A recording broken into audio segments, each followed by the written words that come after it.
ભાવનગર અને જિલ્લાના માર્કેટિંગ યાર્ડમાં નિકાસબંધીની અસમંજસતાને પગલે આજનો દિવસ ડુંગળીની હરાજીને બંધ રાખવામાં આવી હતી। નિકાસબંધી સરકાર દ્વારા હટાવવામાં આવી હોવાનું સામે આવ્યું, પરંતુ સરકાર દ્વારા સત્તાવાર નોટિફિકેશન બહાર નહીં પડતા યાર્ડના તંત્ર તરફથી નિર્ણયો લેવાયો હતો।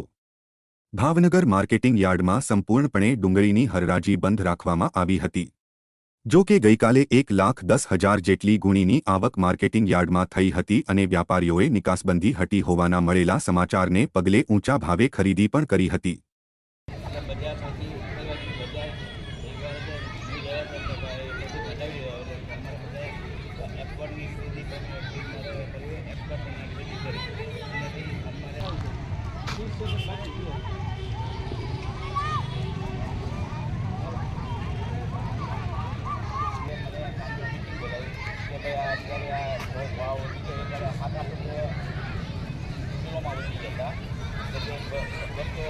આજે હરાજી બંધ રહેવાના કારણે એવું હતું કે ભાઈ 20 રવિવારને 18 તારીખને રવિવારના રોજ એક એક્સપોર્ટ ખુલી ગયું છે એવા જાહેરાત થઈ હતી, પણ ખરેખર એક્સપોર્ટ નહોતું ખુલ્યું અને સોમવારે બધા ખરીદનાર વેપારીઓ કે એક્સપોર્ટ ખુલી ગયું એની હિસાબે ખરીદી કરી હતી।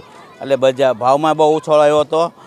એની હિસાબે પછી સરકાર દ્વારા નોટિફિકેશન બહાર પાડવામાં ન આવ્યું એટલે પાછી બજાર ઘટી ગઈ। એની હિસાબે બધા વેપારી ભાઈઓ ભેગા થઈને કીધું કે ભાઈ આજે હરાજી આપણે એક દિવસ બંધ રાખીએ, જેથી કરીને ઉપર જે માલ હોય એટલે અમારે બહુ નુકસાની ન જાય મોટી।